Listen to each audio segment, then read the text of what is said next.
Betrayal trauma is such a complex term, I want to say, in a lot of ways, because if we think about it, what actually happens with betrayal trauma is you realizing, and it can be an extremely devastating realization, that the people in your life that were supposed to be your caregivers and the people in your life that were supposed to have your best interest at heart were actually the people causing the harm.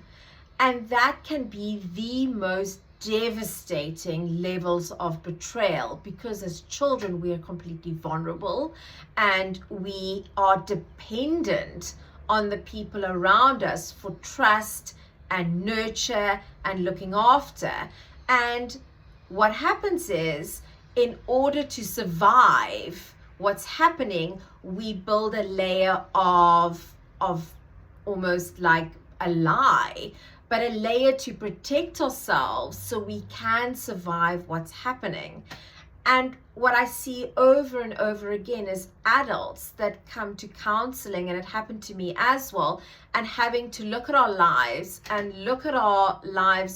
long ago, before we even started counseling as children, and look at the dependents and their roles, the people we depended on and their roles, and look at the fact that there was betrayal. There was an absolute need to be looked after, and that trust was violated.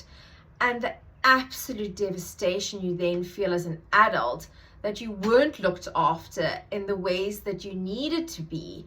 And it is so hard to navigate that, because it's like, I needed these people in my life, but they really hurt me. And what do I do with that relationship now that I have all of this information? Do I stay? Do I go? What do I do?